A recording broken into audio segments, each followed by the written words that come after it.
Guys, welcome back to my channel. So I know I've kind of dropped off the grid lately and I haven't been filming or uploading, and I also haven't been posting any blog posts for quite a while now. I think it's nearly a year, but we're not going to mention that again. What matters is I'm back now, and the goal, emphasis on the word goal, is I want to film, edit and upload a video every week, if not every other week. I know that might not happen because I do have quite a busy schedule at the minute, but that's kind of where I want to be. If not, I apologise, but I want to be able to get as many cases out to you guys as possible and raise awareness of different things that are going on around the world. But with that said, without further ado, let's jump into this video. So today I want to talk about the case of Donald Edward Fickey Jr., also known as. He was a 27-year-old man who died in 2016, with official reports saying that he died from a self-inflicted gunshot wound. Now, I can kind of assume that a lot of you are going to be looking at this video like, okay, it was a suicide, why are we talking about this? But I've been in contact with DJ's sister Amanda, and by talking to her and reading further into his story, it's kind of come to light to me that the idea that DJ killed himself is like kind of a controversial idea. I say this because his family, especially Amanda, believed that he wouldn't have done something like that. He wasn't that kind of person. And although that is said for most suicides, a lot of people say, oh, we never saw it coming, it was completely out of the blue. There actually seems to be quite a bit of evidence that would argue the fact that DJ didn't kill himself and that this was a murder. And that is why I want to talk about this case. The investigation was rushed and it wasn't comprehensive, and there were a lot of red flags throughout the investigation that kind of pointed to one person being responsible, but nothing ever came of it, and obviously the reports say it was suicide. So DJ was 27 years old. He was one of 4 children. Him and his sister Amanda were the 2 middle children, which is probably why they were so close. It would make sense. So they had an older sister and a younger sister, and they were the 2 in the middle. Growing up, DJ was very close to his dad. Unfortunately, his dad died when he was 14, and a lot of people say that this really affected DJ and that it was something that he never fully came to terms with and dealt with, as I'm sure a lot of people who lose a parent struggle with moving on. It's said that DJ did too. 3 children. He had a son who was 3 years old at the time that DJ died, and he also had a set of twin girls who were both the age of 1. He was a very family-oriented guy. He loved his kids. He loved his wife. Although his relationship with his wife was rocky from time to time, quite stressful, he still loved her and he was very happy with her. Speaking to Amanda, I asked her if there was any specific way that she would describe DJ as a person, and she told me that the one thing that she wanted me to get out to you guys was that he was one of the nicest, funniest guys that she knew. She said that he could light up the room when he walked in. He always knew what to say to cheer people up and make them laugh, and that overall he was just a really nice guy. So DJ was married to a young woman who we'll refer to as B within this video because I do not know if she wants her identity disclosed or not. So DJ and B, I believe they met in high school, and nothing really came of that, and that they kept bumping into each other throughout their lives, and eventually they dated, they got married, and they had their children. Over time, however, both of them developed substance abuse disorders. They started taking drugs, but Amanda has said that DJ's drug taking wasn't as far as an addiction. She says that in the same way that if you're around a group of people who are drinking, you're likely to have a drink or two, DJ was like that with his drugs. He would only take them if he was around people who were also taking drugs. She says it wasn't an addiction. He could go for months on end without touching anything and he would be completely fine. He wouldn't show any withdrawal symptoms or anything like that. So she argues that the fact that he took drugs shouldn't kind of influence any ideas on the case or anything like that, because it was just recreational use and it was occasional. However, because of this use of drugs, DJ's mother often stepped in to help with the childcare of the children. She would often look after them when DJ and B were having a tough time together, when they were arguing, or when they decided to go somewhere, things like that. She was very involved with raising DJ and B's children. So eventually it got to the point where either one or the other of them wanted to get clean. So the thing with this was, because they were in almost a dependent relationship on each other, when one wanted to get clean, and oftentimes when this happened the other one didn't, it was very hard for the one who wanted to get clean to be able to do it, because they had the constant influence of the partner who was still using, and it was very easy for them to kind of relapse. However, eventually DJ did go into rehab, and it's argued that it was one of the best things that ever happened for him. He was determined to get his life back on track. He wanted to stop using for good, and when he came out, he had plans to become a professional fighter. He kind of had an idea of where he wanted his future to go after he left the rehab facility. Something to note at this point is that there were times when B would leave the kids with DJ so she could go and visit a friend who lived in the residence where DJ died.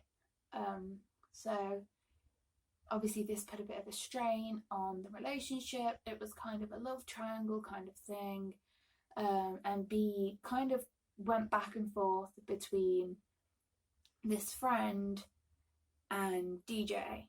For the rest of the video, I'm going to refer to this friend as M, because again, I'm not going to disclose any personal information about anyone who I haven't spoken to about the case. So the friend will be known as M. It's believed that DJ's known drug use was a reason why his death was so quickly brushed aside by the police.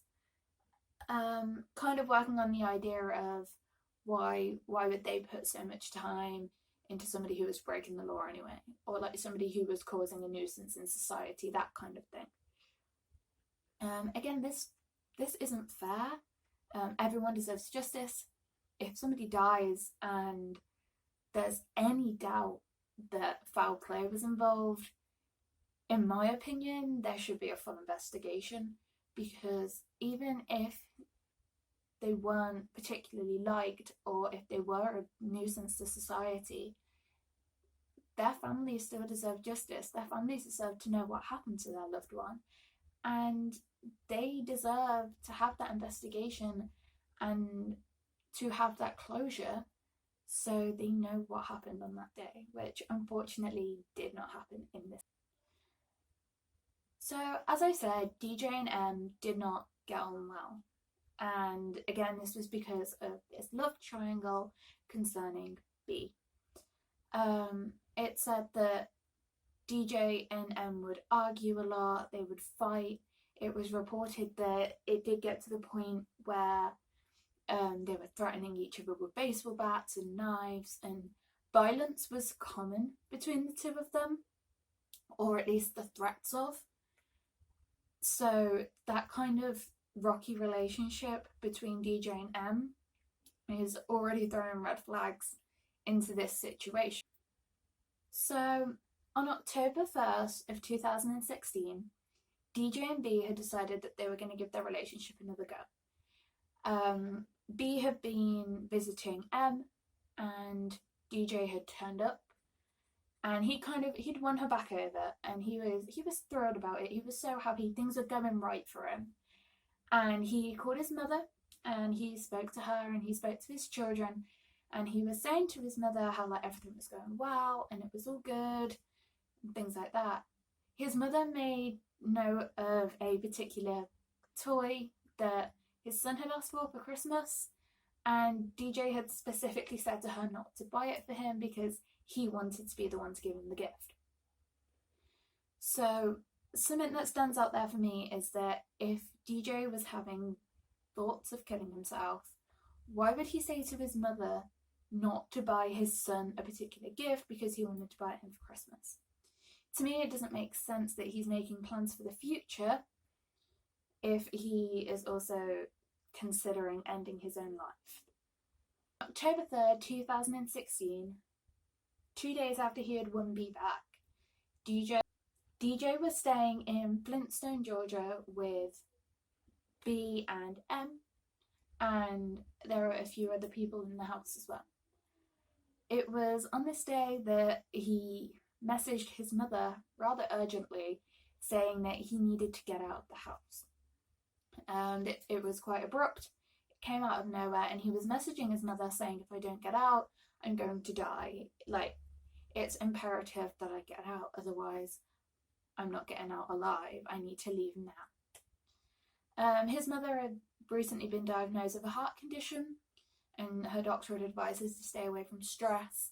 So when she was receiving these messages from DJ, she kind of said, look, I can't come and pick you up. I can't have you stay with me, because whenever DJ and B were together, there were arguments, and she didn't want that stress and that risk on her health.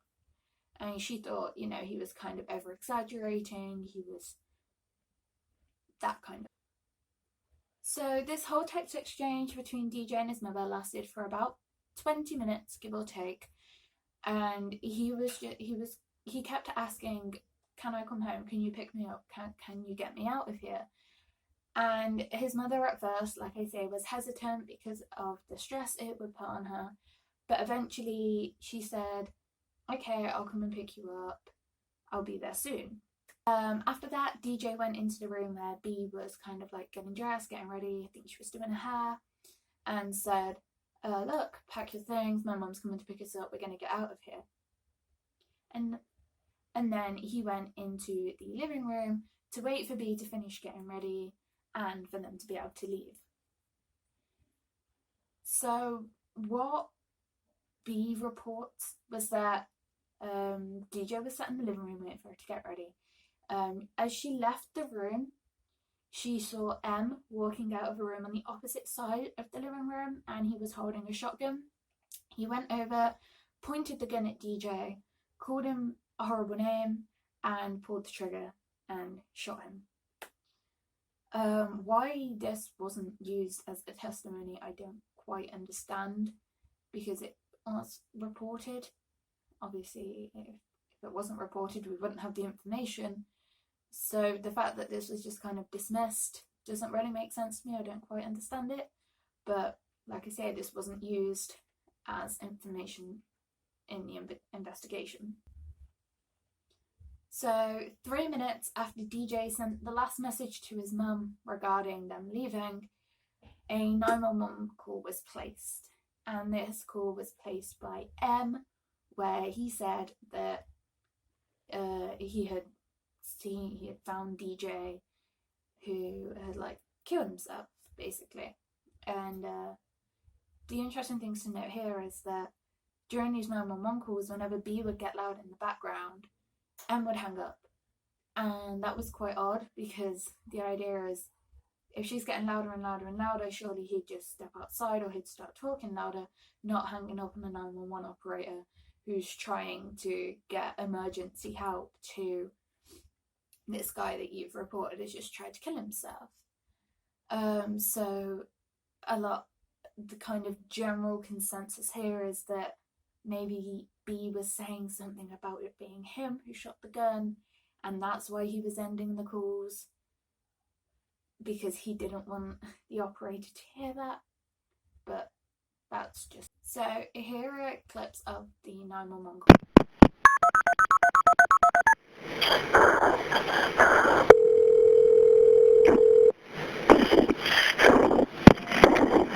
Walker County, no. Yes, sir. I need a ambulance at 862 Nicky Jack Road. Okay, what's the problem? We got a guy who shot himself. Okay, what did he shoot himself with? A shotgun. Okay, is he breathing? It looks like it. I don't know. I just think How old is he? So I tried to get the gun. And it went off. And he had it in his mouth. And I was like, man, you know. What is it, a 12 gauge? Yeah.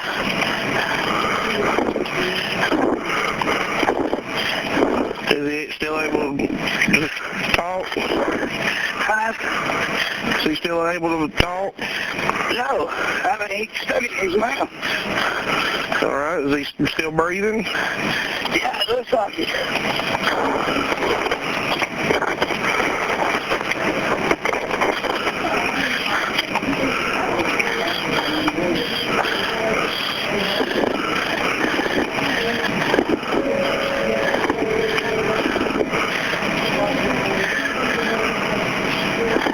All right.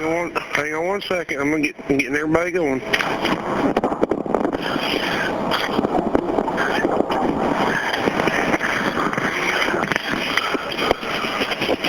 How old is he? How old is he?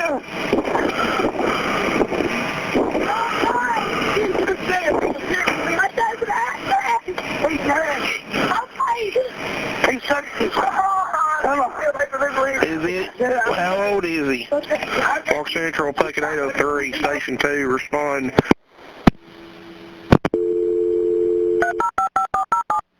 And then still trying to confirm if he's breathing or not. They're trying to get it back and wait it now.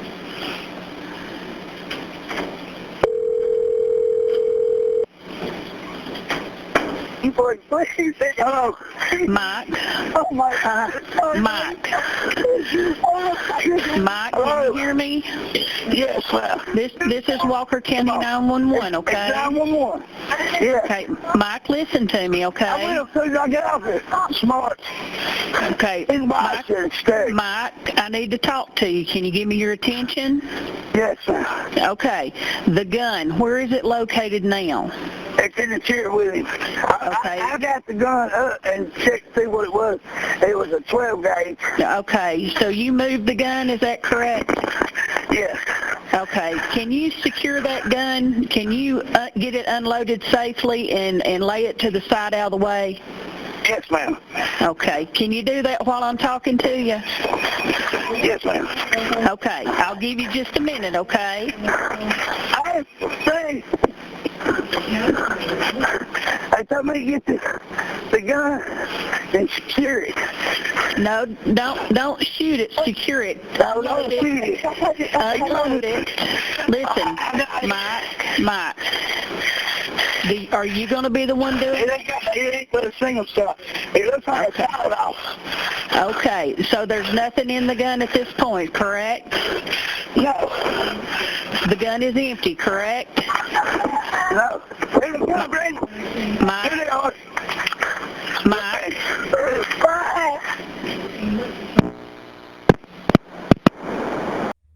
So, as you can hear in the last little clip that was played, the 911 operator actually tells M to unload and secure the gun.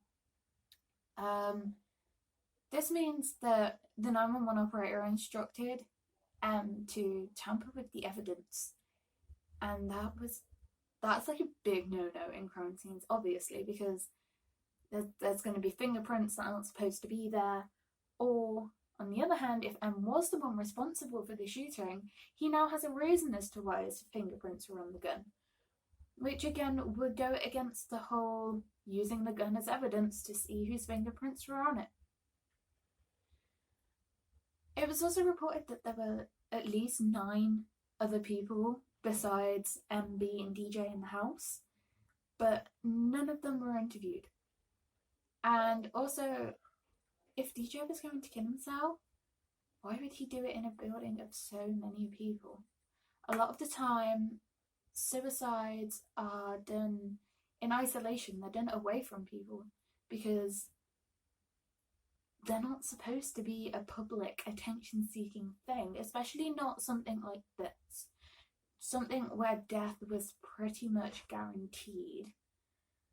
It just didn't make sense as to why he would do this, sitting in the living room of a house with like 9 other people in it. It just doesn't make sense. When the first responding officers got to the scene, they didn't interview anyone and they only asked a few brief questions to M, as he was the one who had placed the call.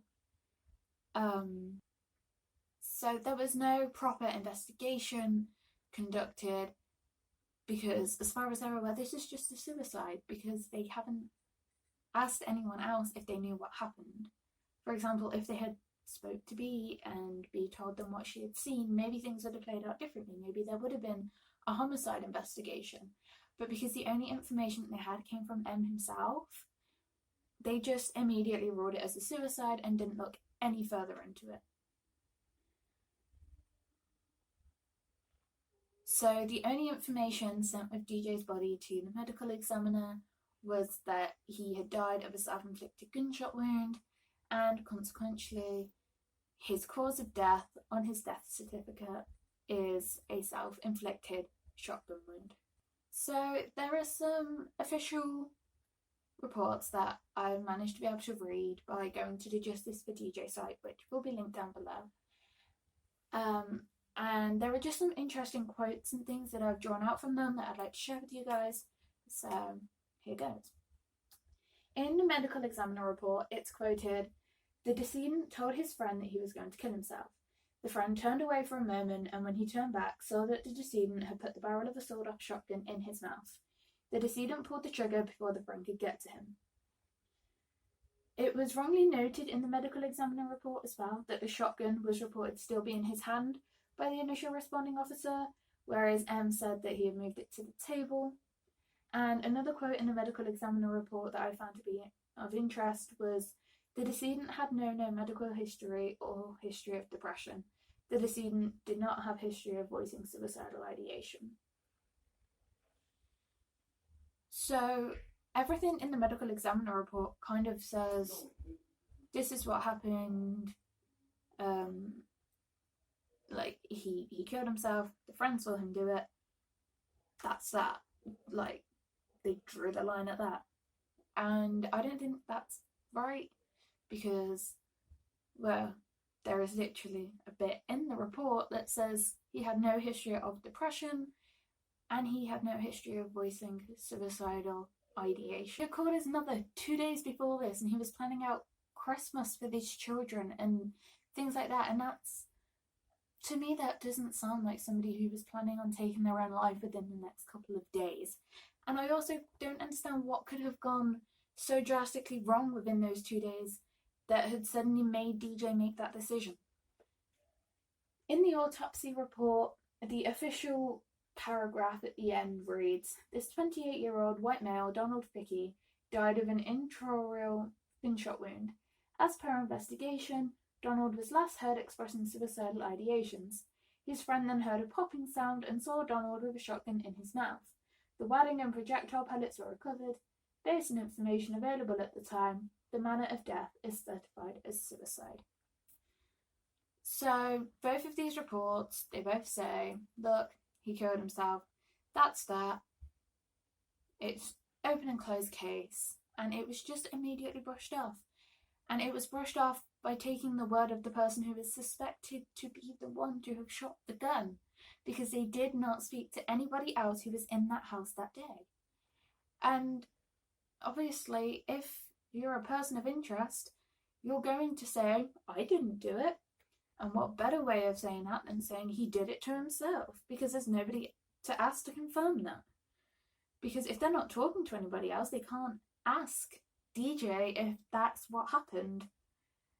Because he's dead. It was the perfect cover-up, really, if you think about it.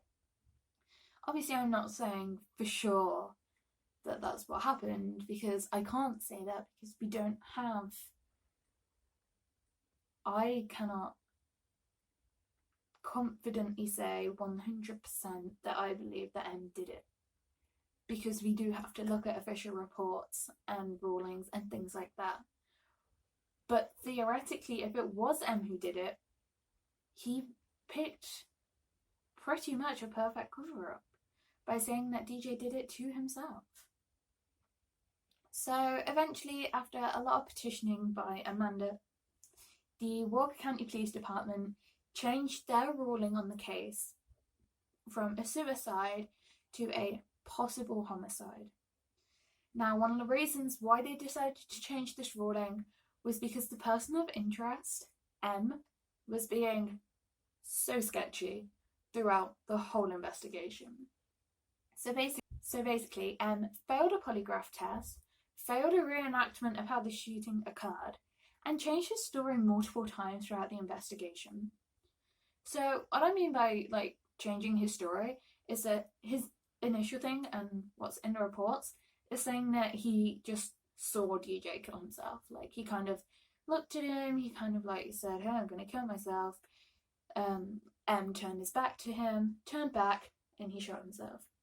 But this story later changed to saying that he was trying to wrestle the gun out of DJ's hand when it fired and shot him.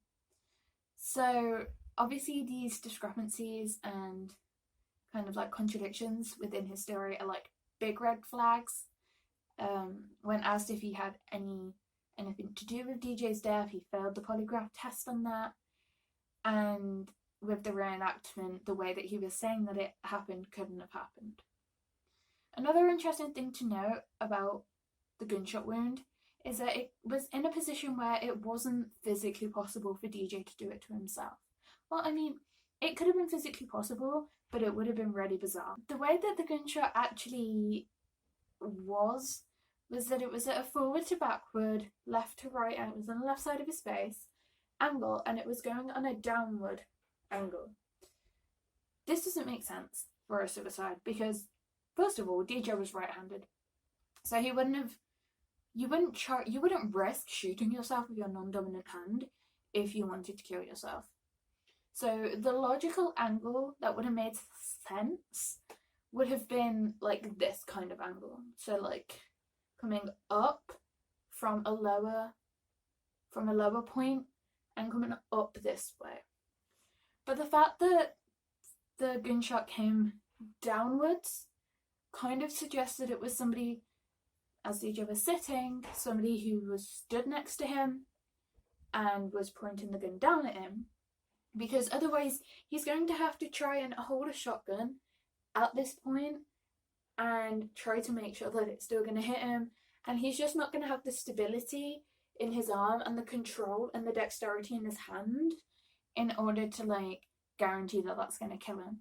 And that's just too risky of a shot for a suicide, because that's saying if you miss that's going to horribly maim you and not kill you, and that's just going to turn out really bad if it goes wrong. So the actual risk of that shot just didn't make sense to be an actual shot that was taken. Another thing to note is that nobody who was in the house at the time, or even DJ B and M, who were the known people in the house, no one was given a gunshot residue test. So a gunshot residue test basically tests an individual's fingers for residue from a gunshot. It's pretty much exactly what it sounds like. And this residue stays on the hands for a certain period of time. So if they had conducted gunshot residue tests, they would have been able to see who had shot a gun within that time frame, and that would have helped to narrow down whether it was DJ who killed himself or whether somebody else had took the shot. Despite all of this evidence, The Georgia Bureau of Investigation refused to change their ruling, and as such, it still stands that DJ's death was a suicide. So, there wasn't a letter of intention or suicide letter found at the scene. DJ had a wife, he had 3 kids, he had siblings who cared about him, and he had his mother. And it seems bizarre that if he was going to kill himself, that he didn't leave a note. Because he had all these people who cared about him, and by talking to Amanda and hearing the kind of person that he was, it just doesn't sit right with me that he would do something like that and not tell anyone, not explain or say sorry for doing it or anything like that.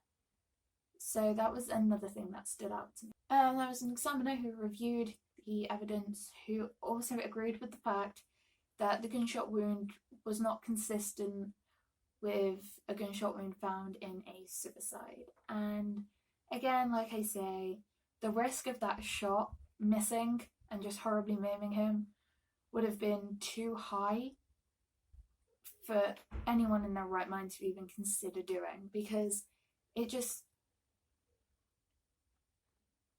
kind of universally, anyone who tries something with their non-dominant hand, they don't have the dexterity and the control over the muscles enough to be able to do it. Even if it's something as simple as writing their name. So why would you put something like a suicide gunshot into your non-dominant hand? It doesn't make sense, really, is what I'm trying to say. And the angle has been agreed to not be consistent with suicide. Also, if he had been pleading to leave and get out of the house, as he was literally 3 minutes before he died, why would he then have killed himself? DJ's mother has the messages that her son sent to her that day, pleading to get her to meet him, to get them out of that house, because his life depended on it. And if that was the case, why would he then just kill himself? If he's asking and pleading so much, this was a 20-minute message exchange.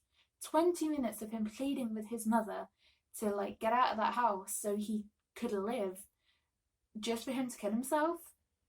It doesn't make sense.